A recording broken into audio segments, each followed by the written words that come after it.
시청자 여러분 안녕하십니까? 이데일리엔 마감 전에 살펴보는 주요 경제 뉴스입니다. 첫 소식입니다. 지난해 세계 반도체 산업 매출이 12%가량 줄어들었습니다. 미국 반도체 산업협회에 따르면 지난해 세계 반도체 매출은 4,121억 달러로 닷컴 버블 붕괴 이후 18년 만에 최고의 감소율을 기록했습니다. 특히 메모리 반도체만 보면 지난해 32%나 급감했습니다.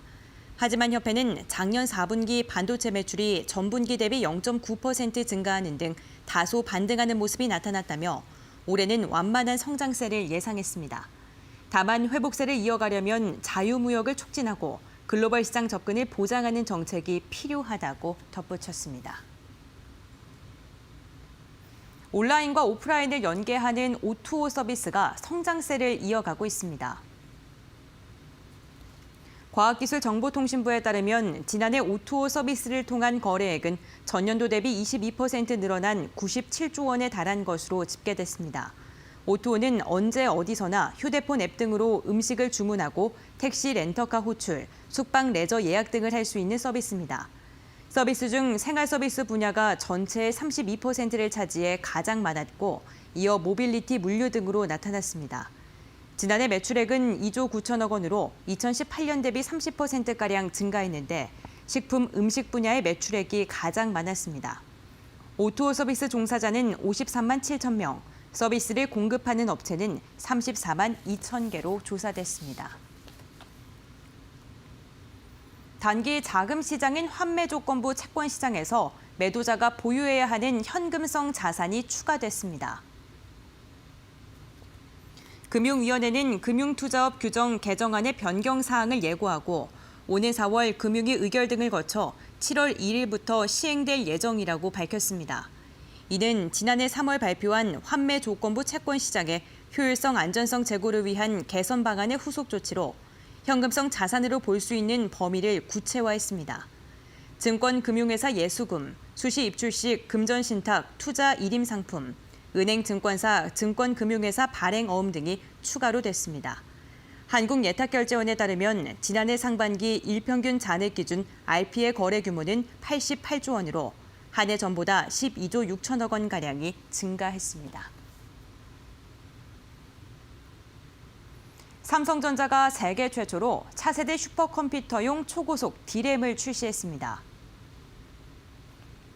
삼성전자는 차세대 슈퍼컴퓨터와 인공지능 기반 초고속 데이터 분석에 활용될 수 있는 초고속 D램인 플래시볼트를 출시했다고 밝혔습니다.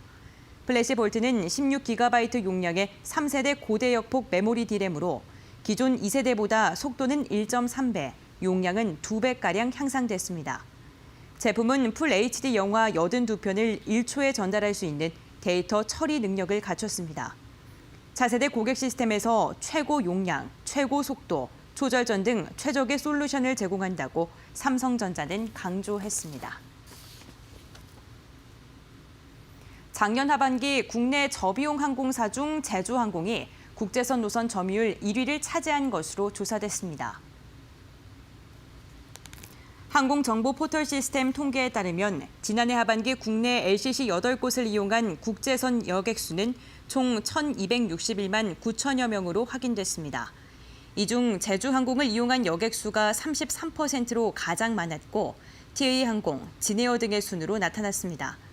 TA항공은 2018년 국제선 여객 수송객 16%를 수송해 세 번째로 높은 점유율을 보였는데 2019년 항공기 도입에 따른 공급석 증대로 전년 대비 17%가 늘어나면서 한 계단 오른 2위를 기록했습니다.